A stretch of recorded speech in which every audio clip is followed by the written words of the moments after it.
Hello everyone and welcome to another video review. Today I'm looking at the BitFenix Shadow case. A really plain box with the name on the front plus their website, a picture on this side, specs on the other side, and more features about the product on the back plus pictures. Now let's open it up and see what's inside. The case comes in this plastic bag and it's sandwiched between two pieces of styrofoam. Now this is a mid-tower case. It only comes in a black color and it's comprised mainly of steel, but some plastic. It measures in at 190 by 440 by 506 millimeters. It's styled very well and the fit and finish is great also, and this front door has a soft touch surface treatment.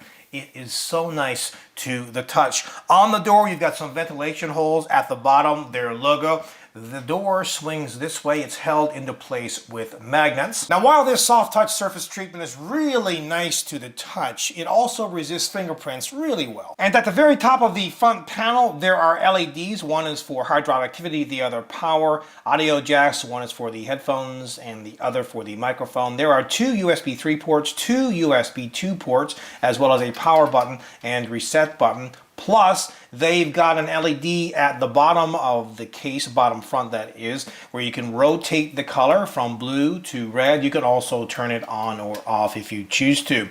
As well, they include three 5¼ drive bays, and note the mesh. More mesh at the bottom, and actually this is a panel. To remove it, just press here on either side at the top. It comes right out, so you can very easily remove it and clean it and put it back. Now, they include one 120mm intake fan, but you can install another 120mm fan if you want to. Now, the top panel, left side panel, and the right side panel are plain. At the back of the case, they include a 120mm exhaust fan, but optionally you can install, it looks like, a 92 or 80mm fan. Here is where the motherboard's I/O shield plate gets installed. You've got a couple of holes which you can punch out if you want to route cables and or water cooling tubes through. And in fact, well, there is holes there now, so if the tubes are small enough, or if you're routing cables through there, you probably won't need to punch them out. But if you need, larger tubes to go through there, just punch it out and away you go. Also, they include 7 ventilated expansion slots. At the bottom is where a standard ATX power supply gets installed. They include 4 thumb screws, 2 on each side panel, and you can actually lock the left side panel just using a standard lock. This case fits mini ITX, micro ATX, and standard ATX form factor motherboards. As you can see, there is a large hole on the motherboard tray for the cooler's retention plate, plus lots of cable management holes so you can route a few cables behind the motherboard tray.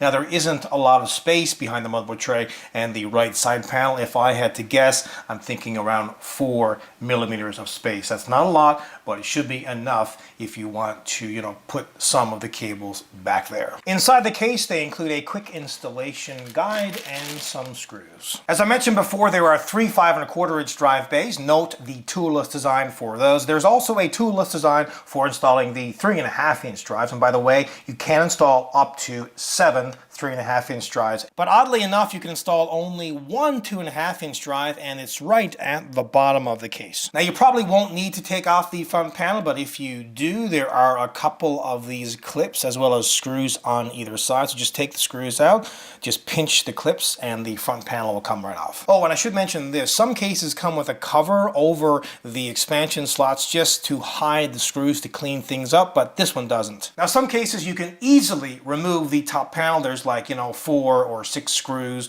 3 or 2 on either side, but this one is riveted into place, so you can't remove it. You can fit video cards that are up to 320mm in length, power supplies that are around the same length, but it depends on whether you have a fan installed at the bottom or not, and CPU coolers that are up to 165mm in height. Now, there's nothing really interesting going on behind the motherboard tray, but again, note the large hole for the cooler's retention plate, plus all of the cable management holes, and there's around 4 millimeters of space behind the motherboard tray and the right side panel. At the bottom of the case are 4 plastic feet, and these aren't that tall. I prefer taller feet because if you're putting the case on a soft surface like carpet, well, it's going to sink down a little bit, and if it does that, it might hinder the performance of the fans. The fans will not be able to intake cool air like they should. To recap, they include one 120 millimeter intake fan at the front and another 120 millimeter fan at the back. Finally, have a listen to the stock cooling.